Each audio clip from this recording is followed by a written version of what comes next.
កុំស្លាប់ខ្ញុំអីនាងអត់សប្បាយទេ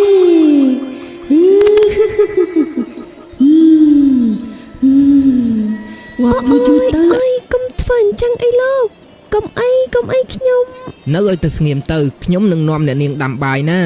អូយអូនពិតជាស្អាតខ្លាំងណាស់ខ្លួនអូនក៏ក្រអូបផងដែរក្បាលពួកវីយូរទៅខ្មោចសៅម៉ាគេក៏បានស្ទុះទៅទាញជើងរបស់នាយដារ៉ូឲ្យដាច់ចេញពីខ្លួនតែម្ដងមិនបាច់ចាំខំរត់ទេទូរត់ដល់ជើងមេក៏យើងតាមសម្លាប់ពួកឯងឲ្យបានដែរពួកគេទាំងអស់គ្នាក៏បានរត់ចែកជើងគ្នាបាតជើងសព្រាត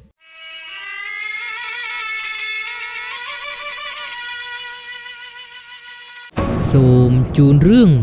កំហឹងខ្មោចស្រីភាគបញ្ចប់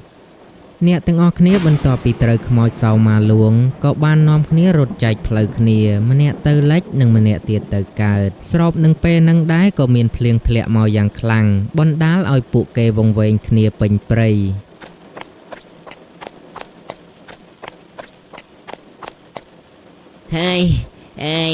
ហើយហត់ដល់ហើយខ្ញុំគួរតែប្រញាប់ទៅទៀតសិនអីខ្មោចអើយកុំសម្លាប់ខ្ញុំអីខ្ញុំគ្មានចេតនាទេសៅម៉ាកុំសុំអង្វរចុះកុំសម្លាប់ខ្ញុំអីទុកជីវិតឲ្យខ្ញុំផងណែអាឡាំយាយយើងទេដោយសារតែយើងហត់ពេកមិនជាយើងមិនបានប្រាប់ឯងវៃឯងមកដល់មុំចឹងល្អហើយយើងពងតែខ្លាចផងតោះយើងកុំនៅយូរអីប្រញាប់ទៅប្រយ័ត្នខ្មោចលួងទៀតវើយតោះនិយាយគ្នាហើយហាមរត់ចោលគ្នាទៀតវើយខ្មោចមកទៀតហើយវើយអាក្រាញ់មិនបានឯងរត់ចោលអញទៀតហើយវើយខ្មោចមកភ្លាមពេកយើងមិនបានប្រាប់ឯងទេយើងទៅមុនហើយសុំទោសផងអាសម្លាញ់ល្អណាស់ហើយមានសុករួមសុកមានទុករត់ចោលគ្នា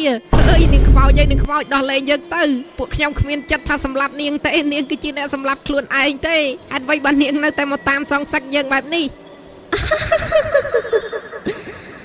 ចុះពេលដែលយើងសុំអង្វរពួកឯងកុំឲ្យធ្វើបាបយើងនោះមិនក៏គ្មានអ្នកណាជួយយើងអញ្ចឹងហេតុអីពេលនេះឯងមិនសុំអង្វរយើងដូច្នេះការអង្វររបស់ឯងក៏មិនអាចទៅរួចដែរនេះស្លាប់ទៅពួកឯងគឺសមនឹងខ្លាំងណាស់ពួកឯងគឺមិនសមរស់នៅលើពិភពលោកនេះទេយើងនឹងឲ្យពួកឯងសងយើងគ្រប់យ៉ាងពួកឯងនឹងស្លាប់វេទនាជាងយើងរាប់រយដងពួកឯងនឹងស្លាប់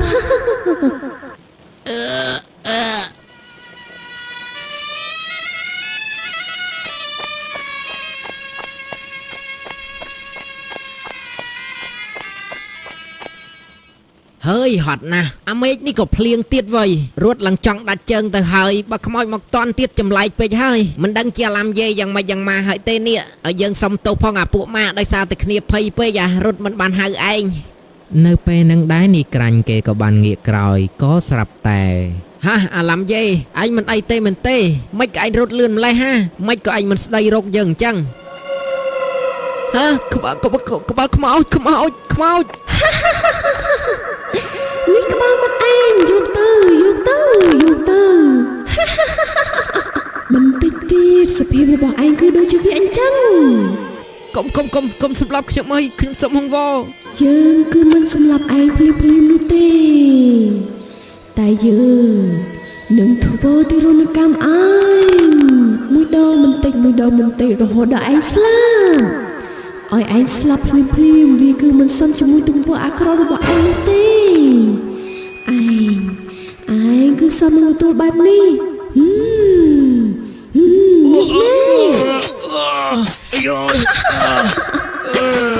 កុំសម្លាប់ខ្ញុំអីនាងអត់សប្បាយទេ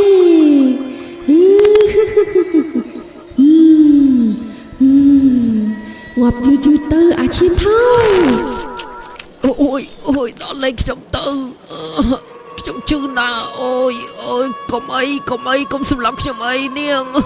ឯងគឺសមនឹងទទួលបែបនេះហើយ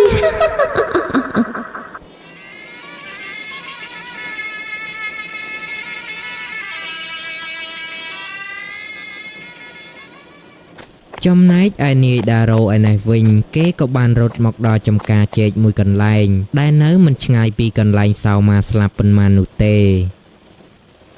ហើយហត់ណាស់វើយខ្មោចនាងសៅម៉ាមិនដឹងជាតាមមកទៀតអត់ទេនេះហើយមកឆ្ងាយក្រាន់បើដែរហើយប្រហែលជាមិនមកទេមើលទៅហើយអាគ្រូនេះនឹកឡើងក្តៅហ្មងហាវានិយាយងាយដូចបកចេកតែពេលដែលជួបបញ្ហារត់លឿនជាងឯងទៀតហាលុយ1រៀលក៏យើងមិនអោយដែរចាំតែមើលទៅហាហើយល្មមដល់ពេលចាក់ចាញ់ហើយនេះនៅយូរខ្លាចតែខ្មោចមកកាច់កងងាប់ទេនេះដារ៉ូគេក៏បន្តរត់ទៅមុខទៀតតែគេរត់បានបន្តិចក៏បានឃើញនារីក្រមុំអង្គុយយ៉ាងស្រងោតស្រងាត់តែម្នាក់ឯងមិនដឹងជានាងមានបញ្ហាអ្វីនោះទេដារ៉ូគេក៏បានឆ្ងល់ហើយគេក៏បានដើរទៅសួរនាងហេអ្នកនាងតើអ្នកនាងមានបញ្ហាអីបានជាអ្នកនាងមកអង្គុយនៅទីនេះតែម្នាក់ឯងអញ្ចឹងនៅទីនេះវាពិតជាស្ងាត់ខ្លាំងណាស់តើអ្នកនាងមិនខ្លាចទេឬអ្នកនាងគឺជាមនុស្សស្រីផងម្ដេចក៏មិនទៅផ្ទះសម្បែងទៅអ្នកនាងអូគឺល្ងាចមិញគឺខ្ញុំមកជាមួយនឹងប្តីរបស់ខ្ញុំតែគាត់ល្ងាចមិញមានការប្រញាប់ខ្លាំងក៏ចាក់ចេញទៅហើយក៏បានប្រាប់ខ្ញុំថាបន្តិចទៀតគាត់នឹងមកយកខ្ញុំតែខ្ញុំចាំគាត់ឡើងថ្ងៃលិចទៅហើយមិនឃើញគាត់មកទទួលសោះអាយ៉ាមើលទៅដូចជារៀងទំនងដល់ហើយវើយតែប្រពន្ធគេនឹងហើយមិនក៏មិនទៅសំខាន់អូនសៅម៉ាទៅតែស្លាប់បាត់ដែរយើងក៏មិនខ្វល់រឿងស្នេហាពិតប្រាកដអីដែរអ្នកនាងបើអ្នកនាងមិនមានបញ្ហាអ្វីអញ្ចឹងខ្ញុំអាចជូនអ្នកនាងទៅផ្ទះបានទេព្រោះថាឡានរបស់ខ្ញុំចតនៅមិនឆ្ងាយពីទីនេះប៉ុន្មាននោះទេដូចជាមិនសមទេដឹងអីខ្ញុំមានប្តីហើយណាទៅជាមួយលោកខ្លាចតែប្តីរបស់ខ្ញុំមានការយល់ច្រឡំនឹងលោកទេដឹងហេខ្លាចអីខ្ញុំមិនធ្វើអីអ្នកនាងនោះទេហើយប្តីអ្នកនាងធ្វើបែបនេះដាក់អ្នកនាងក៏មិនប្រកាសថាគេស្រឡាញ់អ្នកនាងដែរបើគេស្រឡាញ់នាងមែនគេមិនមែនទុកនាងចោលក្នុងព្រៃស្ងាត់ចរងោបបែបនេះនោះទេអញ្ចឹងក៏បានដែរតែសូមលោកជួយគ្រឹះខ្ញុំបន្តិចមកណាខ្ញុំអង្គុយយូរធ្វើឲ្យជើងរបស់ខ្ញុំវាស្ពឹកសពន់អស់បាត់ទៅហើយអូមិនអីទេអញ្ចឹងចាំខ្ញុំជួយបាទដារ៉ូពេលហ្នឹងគេមិនបានគិតច្រើនអីនោះទេ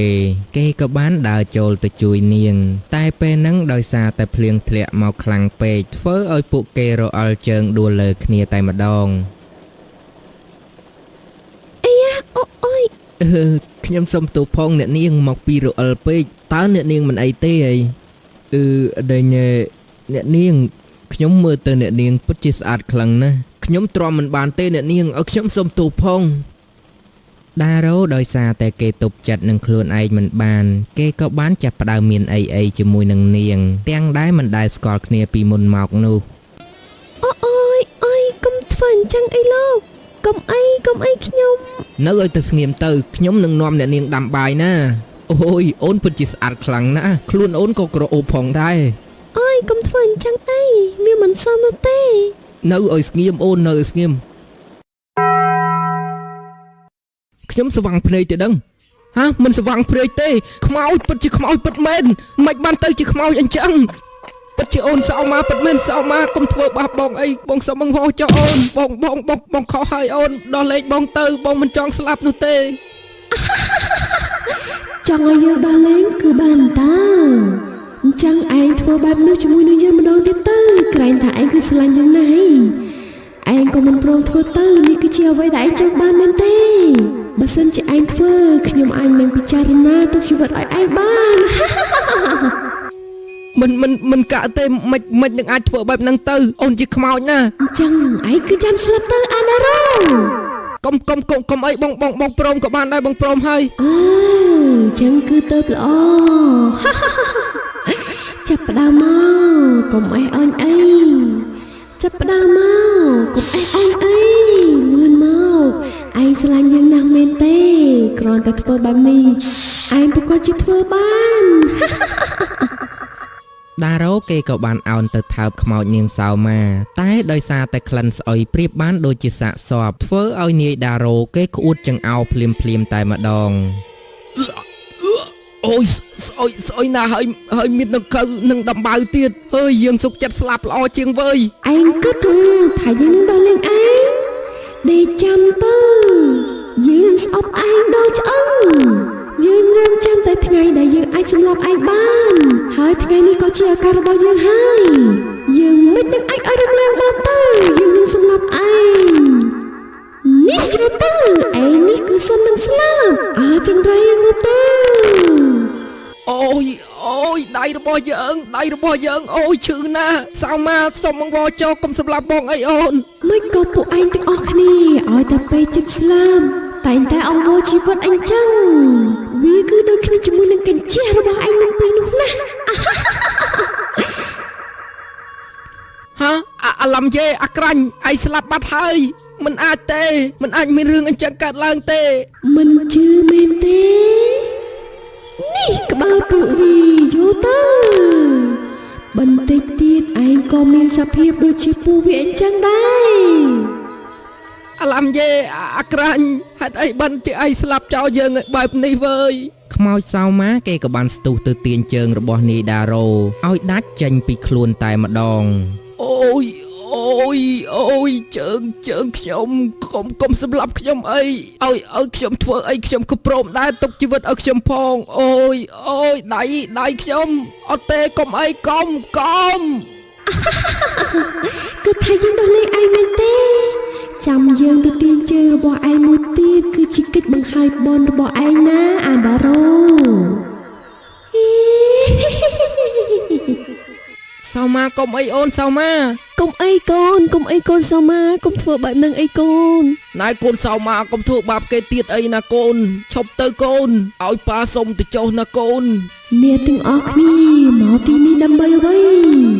បងមកចាប់អ្នកតែធ្វើបាបអូននឹងហើយបងពិតជាឈឺចាប់ខ្លាំងណាស់ដែលតម្រាំតែដឹងរឿងនេះហេតុអីទៅអូនខ្លាចទៅជាបែបនេះអូនសៅម៉ាអ្នកទាំងអស់គ្នាមិនបានខកអីនោះទេគ្រប់យ៉ាងគឺមកពីអាដារ៉ូតែម្នាក់គូខ្ញុំនឹងសម្លាប់វាដារ៉ូដោយសារតែឈាមហូរខ្សោះអស់ពីខ្លួនគេក៏បានស្លាប់បាត់ទៅទាំងដែលបិទភ្នែកមិនជិតឃើញទេខ្ញុំមិនបានសម្លាប់វាផងយមរាជក៏មកយកព្រលឹងវាបាត់ទៅហើយដោយសារតែវាគឺសាយតែអំពើបាបវាសន្និដ្ឋានទទួលបាននេះហើយកូនឈប់ទៅគេក៏បានស្លាប់ទៅហើយសូមអហោសិកម្មឲ្យប៉ាផងទៅចោប៉ាមិនល្អប៉ាមិនអាចមើលថែឯងឲ្យបានល្អប៉ាគឺជាអ្នកដើមហេតុដែលឲ្យឯងខ្លាចជាបែបនេះអូកូនសៅម៉ាអើយម៉ាក់មិនអាចធ្វើចិត្តបានទេកូនបាត់កូនតែប៉ុន្មានថ្ងៃសោះមិនកូនខ្លាចទៅជាបែបនេះទៅវិញអូកូនមានម្ដាយអើយអ្នកទាំងពីរមិនខុសទេមកពីកូនគ្មានបុណ្យវាសនាឬនៅក្បែរលោកទាំងពីរបន្តទៀតកូនក៏សូមអហោសិកម្មឲ្យអ្នកទាំងពីរដែរកូនស្រឡាញ់អ្នកទាំងពីរខ្លាំងណាស់កូនសុំទោសដែលមិនបាននៅមើលថែអ្នកទាំងពីរចំណែកបងលីផេងបំភ្លេចអូនចុះរកមនុស្សល្អម្នាក់ដើម្បីរួមរស់ជាមួយគ្នាជាតិនេះអូនបានត្រឹមជាសង្សារនឹងបងមិនអាចខ្លាចជាប្តីប្រពន្ធបានទេបងលីផេងអូនស្លាញ់បងណាបើមានជាតិក្រោយសូមឲ្យពូជយើងបានជួបគ្នាម្ដងទៀតទៅចុះអត់ទេអូនសៅម៉ាបងមិនអាចរស់ដោយគ្មានអូនបានទេបងពិតជាស្រឡាញ់អូនខ្លាំងណាស់អូនសៅម៉ាបងមិនអាចបាត់បង់អូនបាននោះទេកុំទៅអីអូនកុំយកបងទៅជាមួយផងអូនសៅម៉ាបានហើយក្មួយបានហើយឲ្យនាងទៅឲ្យបានសុខផងទៅចុះក្មួយចាប់ពីពេលនេះតទៅគ្មានសៅម៉ាទៀតទេកូនសៅម៉ាខ្ញុំលាហើយបើមានជាតិក្រោយពិតកូននឹងសូមធ្វើជាកូនរបស់លោកទាំងពីរម្ដងទៀតបន្ទាប់ពីខ្មោចសៅម៉ានាងបានចាកចេញទៅលីផេងគេក៏បានរៀនរស់ដោយគ្មានអវត្តមាននាងហើយដោយសារតែចិត្តគេស្រឡាញ់ទៅកាន់សៅម៉ាខ្លាំងផងនោះគេក៏មិនអាចមើលអ្នកណាចូលភ្នែកទៀតនោះដែរហើយរឿងនិទាននេះផងដែរក៏បានឈានមកដល់ទីបញ្ចប់ដើម្បីទទួលបានរឿងថ្មីៗបន្តទៀតសូមពុកម៉ែបងប្អូនជួយចុចពាក្យថា Subscribe និងបើកសញ្ញាកណ្ដឹងដើម្បីទទួលបានវីដេអូថ្មីៗសូមអរគុណនិងសូមជម្រាបលា